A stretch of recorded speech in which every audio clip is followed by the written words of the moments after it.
Welcome to another episode of From the Vault, where we visit the timeless information that our guests bring to the community. And today we're talking again about conversations worth having. And the thing that strikes us is how simple the concept is, how easy it is to see that positive framing and generative questions and tone and direction can really make the leadership difference. And yet it takes practice. And we even have a little shared humor about how easy it is to forget this, especially in our fast-paced, reactive environment. So I hope you enjoy and benefit as much as we have from revisiting Cheri and Jackie teaching us how to have conversations worth having. Welcome, Jackie and Cheri. Your tone and direction. Tone and direction, you want that appreciative tone that could lead you in a positive direction. If I come across in a critical or negative tone, I'm shutting you down before I really begin. So tone and direction is important. And let's take the problem you said, a frustrated team. And if I walked in and you're my team and we all kind of agree that we're really frustrated as a team, there's generative questions, and the second practice is what we call positive framing. So we name the problem. There's agreement that we're frustrated. So we call it the name it, flip it, frame it. So you would simply say, so what is the opposite to all of you? What's the opposite of frustration? So what's the opposite of frustration? Can you name it? Content. What's if we flip it? Content. And then I would say to you, okay, so if you are content, the positive opposite is true. Let's clarify what we really want to talk about. So if we are all content as a team, what do we really want to have a conversation around? What do you really want to build here? So it's asking, like, what does that look like? What does the opposite thing look like? Hey, clearly, guys, we are all frustrated. We're not going down the right path. Let's talk about what's the opposite of that look like? How do we want to be showing up? So if you say the opposite of a frustrated team is a content team, and let's say the positive opposite is true, that the four of us are so content, let's have a conversation of what a high-performing team looks like. And that's what we could begin to do an inquiry of, is what are the things we need to be doing so that we are a cohesive, high-performing, happy team. And that's where we begin to do our discovery into, is what makes that possible. And I would bet there are times when you're not fresh, and that's what we begin to do a discover around.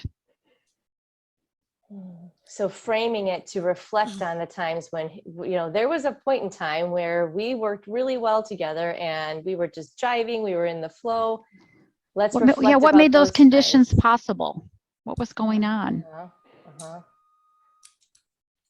What other stories have you, what other experiences have you demonstrated, in the work that you've done? That, I mean, the high performing team and the frustrated team, I'm sure is a common one, but are there other, cases where you've been able to apply this, and it's the reframing and the generative questions that are the two practices that kind of anchor the switch? Is that right?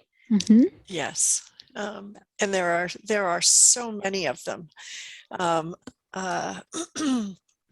And sprinkled throughout your book. So what are some of your favorites? Well, one of them, again, is with if you want to talk about team frustration. And sometimes it's important to look at, what are we frustrated about? And what is it that we want to have happen around that situation? And in our book, we talk about a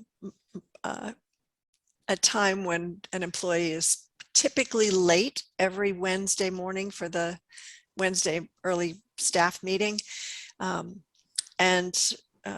Mark is the manager, and he can tell that the team is getting frustrated. He's starting to get frustrated. And he's trying to frame the conversation, and he thinks through, okay, Melissa's always late on Wednesday morning. Melissa's always on time on Wednesday morning. That would be the flip. And then he thinks, well, what is it that I really want? If Melissa is on time every Wednesday morning, what does that contribute? he kind of came around to the point, well, we have a cohesive team where people trust each other and they feel respected by one another. So he went in and initially with that as his frame, because he knew Melissa was on board with that and they could have the conversation around that. And then at the last minute, his advisor said, what don't you know about the problem? And he was like, well, I don't know why Melissa's late every Wednesday morning. And his advisor was, is she always late? And he said, no, only on Wednesday mornings. And so, he spent all this time reframing and flipping. And when he went to talk to Melissa and asked, what's going on Wednesday mornings that you're always late? And she said, well, it is the only day of the week where I'm the one that has to drop off my child at childcare, and they don't let me in until 8 o'clock, and I can't be here, but I try to get here as closely as, and he's like, so we could just adjust the time. And she said, yeah, any other day of the week I can be here at 8. And if we made it 8:30, I would always be on time. And then he realized this is partly on me, that I just set the date for the meeting without asking anybody. And what does this say about the fact that Melissa wasn't comfortable saying to me, I can't be there at that time? And so the conversation, it ended up being around cohesiveness, which is where his mind was when he went in. It got him off his critical mode. But suddenly he was part of the scenario, and it created a lot of changes in the way they decided to do business as a team. That's a great story. The opposite of curious would be assuming. And so many times we ask questions assuming we already know the answer. Yes. And it's not really doing real inquiry, and it's not real appreciation either, but it's habitual. It is. And the other thing that goes right along with that I think we often do, I know I often do it, is I will ask myself a question about a person. Like, I wonder what's going on with her. She's always late. And then I'll make up the answer instead of asking the person the question that I'm thinking in my head. I just make it up. Yeah, I have both parts of the conversation many times. Exactly. And think we had it. If you think about Melissa, she might have wanted to say something and think, well, that's inconveniencing the rest of the team, asking them to have the meeting when it's best for me. And so she wouldn't ask it in that case, instead of seeing if there's a reason it has to be on Wednesday at that time. Gosh, we all need to keep practicing this. That's for sure. Absolutely. Why a second edition? Oh, wow. The second edition came quick. Cheri and I were just talking about this morning. And one of the things, several things we figured out, but the two that come to the top of my mind is when you want to get above the line of, appreciation, you're either above the line or below the line. And when you are in that appreciative space and you're above the line in the connect mode, we realize that you really need to tune in to yourself, where am I, and to the people you're having a conversation with before you can jump into these two practices. It makes it so much easier. And by tuning in, we mean, if you're listening, follow along, just imagine that you take a pause, a deep breath. How does that feel? And then you begin to get curious so that you can practice the practices. And so that's the new chapter we added. And then the power of questions, we realized how powerful it is, as Cheri mentioned, when you're trying to name it, flip it, frame it, that you ask generative questions don't have assumptions, but that we build everybody into what is the real problem? And what is the flip of it? And if we're there, what's really going on? So those were a couple of reasons. And the third thing, in the back of the book, we added a list of generative questions of what are really good generative questions to ask yourself before you engage in a conversation worth having with others. And then we have a set of questions that you can begin to ask with your teams, as you mentioned. Well, you know what your next project is, don't you? No. Well, I'll tell you what the market needs. And I happen to know you do this already in your training, but the general public doesn't have it, which is a a field play, a workbook. Because when I Ah, hear this story, and you really already have the content, but you get just a little taste of that in the book, like you're saying, and more in the second edition than the first. But it really is a self-leadership exercise before it is dealing with the team. And my conversation in my own head is often circular and dead end, and there's no appreciative or inquiry to it. Yeah. So that just came to me. I'm not really giving that as an assignment, but I'm thinking about the training that you do where you really help people to come up with a way to apply it right where they are. mhm. And that's in the book, but there's only so much of that you can do. Yes. So sort Right. of a field workbook that we get out there, because Yeah. I'm curious about COVID and the reality people are dealing with. This is even more essential because there's a lot of added assumptions that come into the hybrid workplace. So I guess that was a statement more than a question.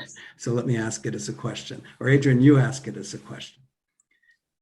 How has the COVID pandemic heightened the importance of appreciative inquiry and having the right kinds of conversations and how to have them?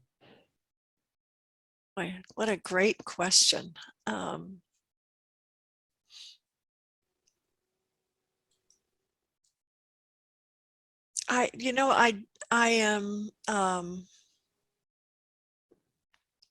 I'm actually not sure of the answer to that question. It actually would be a great conversation for teams to have, is how has COVID made it even more important for us to have conversations that help us connect virtually, because when we're face to face, we connect around the water cooler, we connect over a cup of coffee, we pass each other in the hall and ask about, non-work things. But when the only time you're meeting is on Zoom for a meeting, that personal connection space often gets bypassed in the name of being efficient. And so taking that time to really make sure the relationships are strong and the trust is there, that mutual respect, that people are finding out, how are you doing?